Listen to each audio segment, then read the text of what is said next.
Hello दोस्तों, welcome back to my YouTube channel maths plaza. तो दोस्तों, आज मैं इस वीडियो में क्लास 7 हिंदी वसंत हिंदी ये जो है हिंदी बुक है और आपका जो बुक है उसमें जो है वसंत नाम से हिंदी का बुक दिया गया है, इसलिए यहाँ लिखा हिंदी वसंत, ठीक ना। यानी हिंदी का बुक जो दिया गया किस नाम से दिया है? वसंत नेम से। इसका चैप्टर 2 का नाम है हिमालय की बेटियां। हिमालय की बेटियां। तो आज हम इस चैप्टर का संपूर्ण व्याख्या करने वाले, एक्सप्लेन करने वाले हैं। तो आइए इसको समझते हैं। सबसे पहले चैप्टर को समझने से पहले हमको ये जानना चाहिए कि हिमालय की बेटियां पाठ जो है ये क्या है, ठीक ना। कविता है, कहानी है, निबंध है, क्या है, ठीक ना। ये ऑब्जेक्टिव कभी कभी पूछ लेता है कि हिमालय की बेटियां पाठ की कौन सी विद्या है, कविता, कहानी, निबंध क्या है।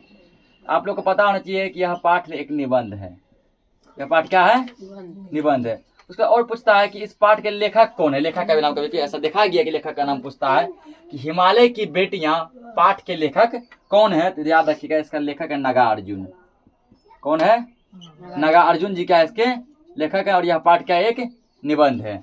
अब हम लोग विस्तार तरीके से इस पाठ को समझते हैं कि हिमालय की बेटियां कहने का क्या मतलब हुआ, इस पाठ का क्या अर्थ है।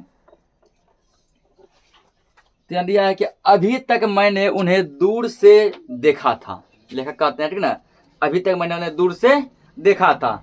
बड़ी गंभीर, शांत, अपने आप में खोई हुई लगती थी। किसका चर्चा हो रहा है यहाँ पे? हिमालय का चर्चा हो रहा है, ठीक ना। हिमालय के बारे में कह रहा है कि हम उसको बहुत दूर से देखे। दूर से जब देखे तो वो अपने आप में बहुत गंभीर था, ठीक ना, बहुत शांत था, मतलब कुछ भी नहीं बोल रहा था, अपने आप में ही खोया हुआ था, किसी से कोई मतलब भी नहीं था।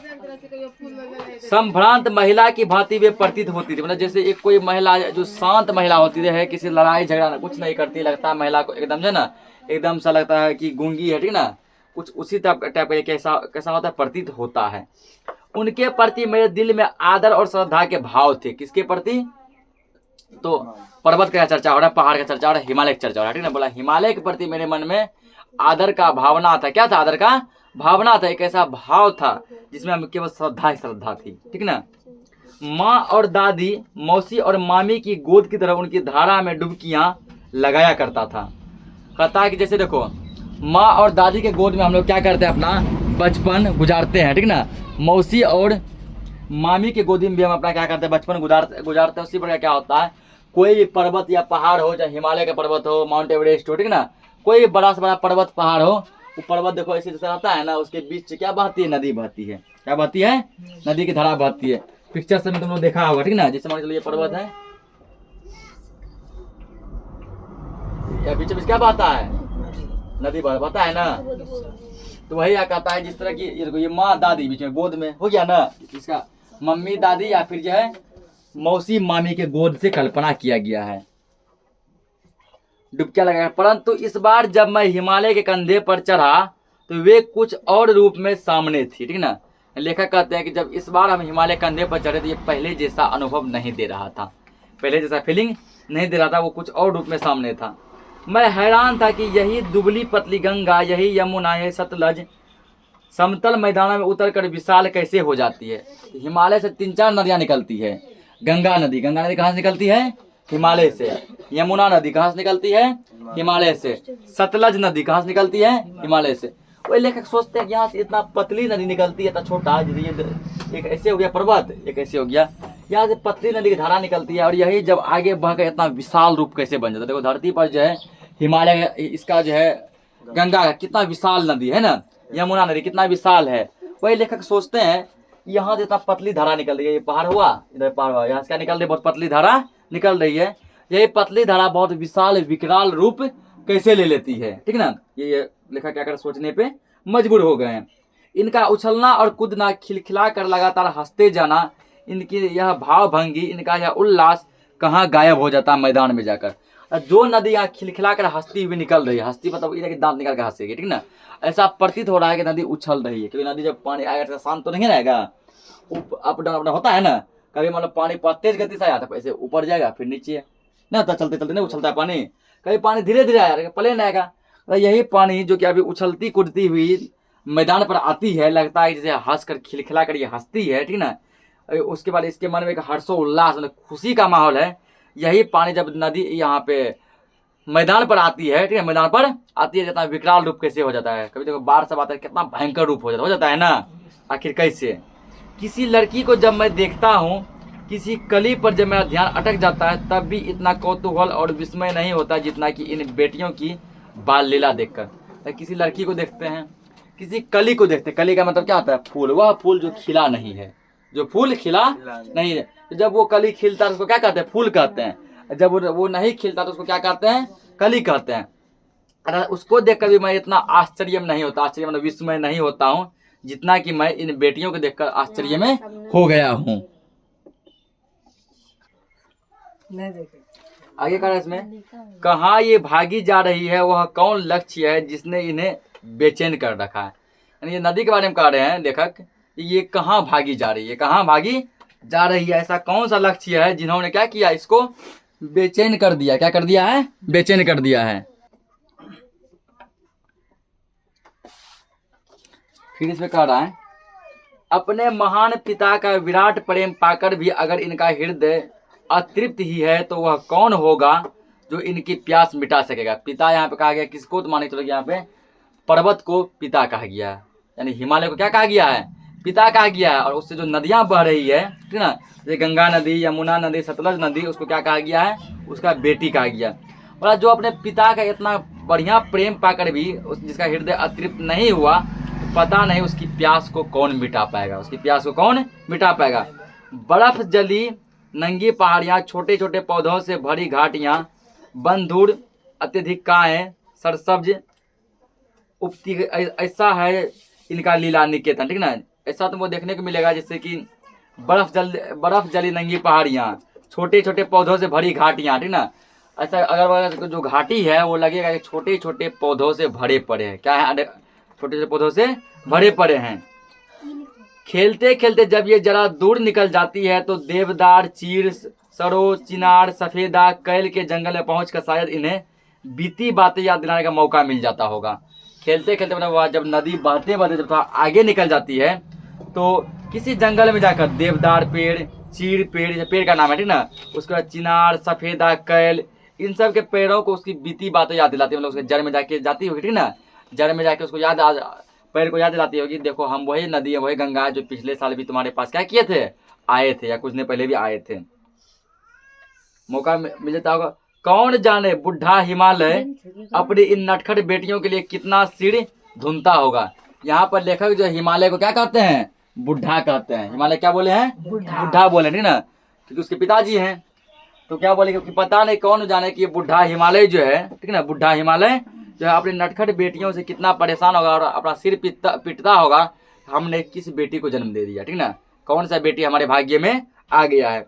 बड़ी बड़ी चोटियों से जाकर पूछिए तो उत्तर में विराट मौन के सिवा उनके पास और रखा ही क्या है। हिमालय तुम चोटी पे जाओ, ठीक ना, बड़ा ऊपर सब में जाओ, यही तुमको देखने को मिलेगा कि इसके मन में कुछ भी नहीं है। तुम पूछते रहो कि आपकी बेटी ऐसा क्यों करती है, ठीक ना, गंगा यमुना ऐसा क्यों कर रहे, तो आंसर में रिप्लाई में तुमको कुछ भी नहीं मिलेगा, बस वो चुपचाप रहेगा। क्या रहेगा? एकदम चुप रहेगा।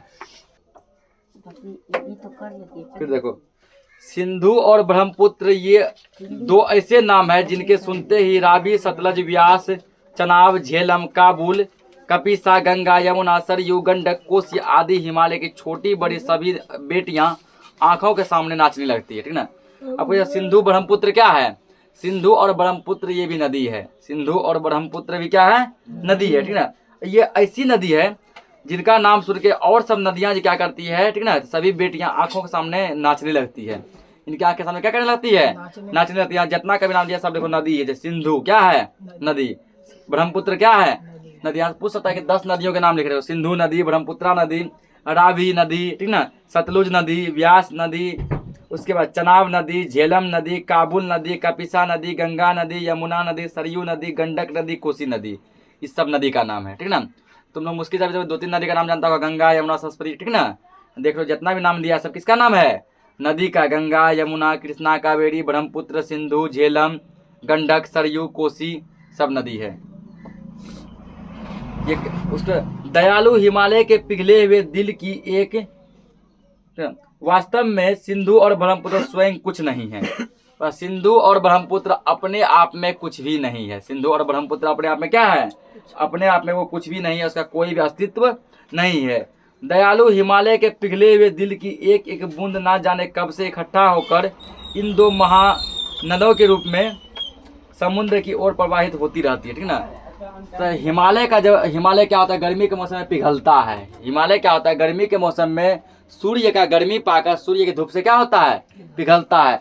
उसी का एक एक बूंद पिघल पिघल कर क्या बनाया, तो ये दो नदी बनाया, एक सिंधु नदी और एक ब्रह्मपुत्र नदी, ठीक है ना।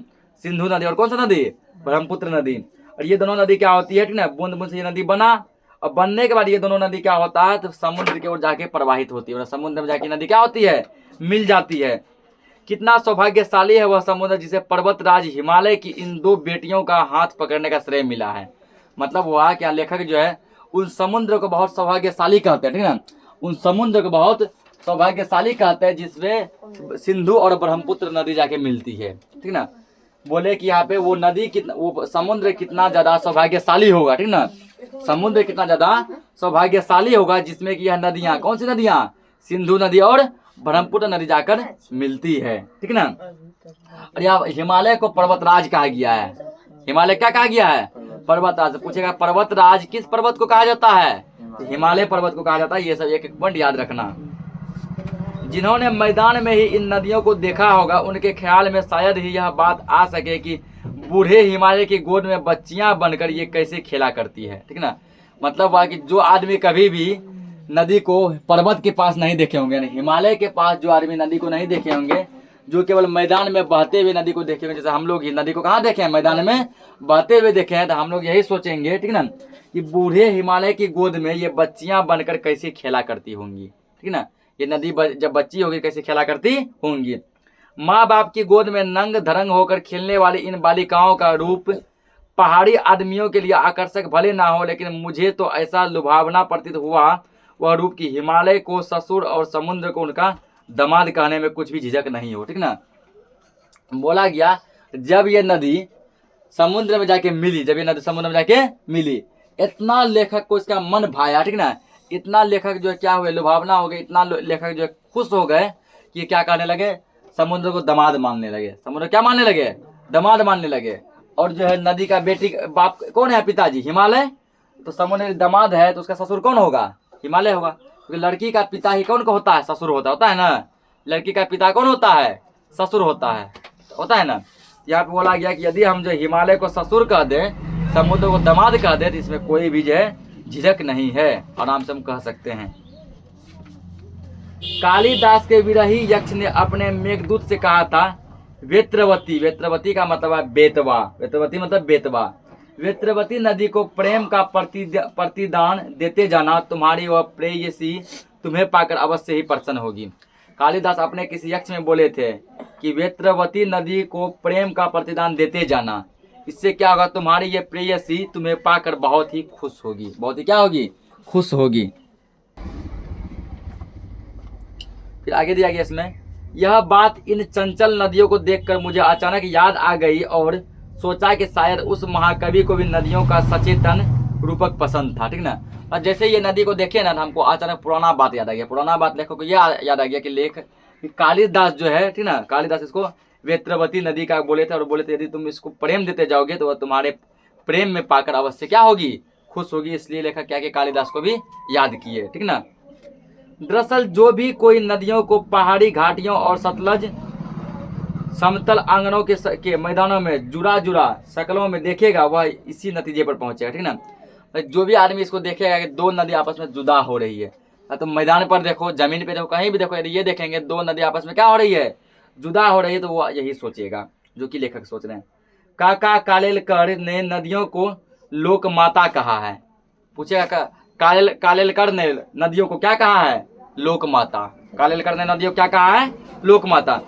किंतु माता बनने से पहले यदि हम इन्हें बेटियों के रूप में देख लें, क्या ही हर्ज है। लेकिन नागा अर्जुन इसको पहले बेटी बोले हैं, नागा अर्जुन क्या बोले हैं, बेटी बोले। तो वही लेखक कहते हैं यदि जो है हम माता कहने से पहले इसको एक बार बेटी देखें, क्योंकि माँ भी पहले किसी न किसी की बेटी होगी ना। बेटी ही क्या बनती है, माँ बनती है। जिससे मान के चलो कि अभी यहाँ पे जितना लड़कियां हैं वो सब क्या है, अभी किसी न किसी की बेटी है ना। भविष्य में फ्यूचर में जाके यह लड़की क्या बनेगी, माँ बनेगी। तो माँ भी पहले किसी न किसी की क्या रहती है, बेटी रहती है। तो वही लेखक बोले पहले इसको यदि हम बेटी के रूप में देख लें तो क्या ही दिक्कत होगा। और थोड़ा आगे चलिए, इन्हीं में अगर हम प्रेम पियसी की भावना करें तो क्या ही रहेगा, ठीक ना। तो यदि हम लोग इसमें प्रेम की भावना देखें तो क्या दिक्कत कोई होगा? नहीं। ममता का एक और भी धागा है जिसे हम इनके साथ जोड़ सकते हैं, वो धागा बहन का, ठीक ना। धागा किसका है? बहन का। बहन का स्थान कितने कवियों ने इन नदियों को दिया है? बहुत सारे ऐसे कवि हैं जिनके जो कि नदी को बहन कहते हैं। क्या कहते हैं? बहन कहते हैं। बहन का स्थान इसको दिए हुए हैं। एक दिन मेरी भी ऐसी भावना हुई थी, लेखक नागार्जुन कहते हैं कि मेरी भी ऐसी भावना हुई कि हम इसको क्या करें? बहन का दर्जा दें। किसका दर्जा दें? बहन का दर्जा दें। जो लीड यानी तिब्बत, तिब्बत में एक जगह है लीड, क्या नाम है? लीड। जो लीड की बात है, तिब्बत की बात है, मन उचट गया था, तबीयत ढीली थी, मन उतावला हो गया था, सतलज के किनारे जाकर बैठ गया। सतलज क्या नदी है? लेखक कहते हैं हम सतलज नदी के किनारे जाकर क्या हो गए? बैठ गए। दोपहर का समय था। समय कौन सा था? दोपहर का। पैर लटका दिए पानी में। लेखक अपना दोनों पैर किसमें लटका दिए? पानी में। थोड़ी ही देर में उस प्रगतिशील जल ने असर डाला, तन और मन ताजा हो गया, ठीक ना। जैसे नदी का पानी जब इसको ठंडा ठंडा पानी जब पैर को छुआ, इसका तन और मन क्या हो गया? पूरा ताजा हो गया। तब वो यहाँ पर एक पंक्ति बोले थे, जय हो सतलज बहन तुम्हारी, लीला अचरज बहन तुम्हारी, ठीक ना। जैसे जो है क्या कि नदी इसका पैर को छुई तो ये बोल पड़े, जय हो सतलज बहन तुम्हारी, लीला अचरज बहन तुम्हारी। हुआ मुदित मन हटा खुमारी, जाऊं मैं तुम पर बलिहारी। तुम बेटी यह बाप हिमालय, चिंतित पर चुपचाप हिमालय। प्रकृति नटी के चित्रित तट पर अनुपम अद्भुत छाप हिमालय, जय हो सतलज बहन तुम्हारी। ये क्या बोले? एक कविता बोले। तो इसी के साथ ये चैप्टर क्या हो गया? खत्म हो गया। तो हम लोग नेक्स्ट चैप्टर में इसका क्या करेंगे? क्वेश्चन आंसर करेंगे, ठीक है ना। तब तक के लिए जय हिंद।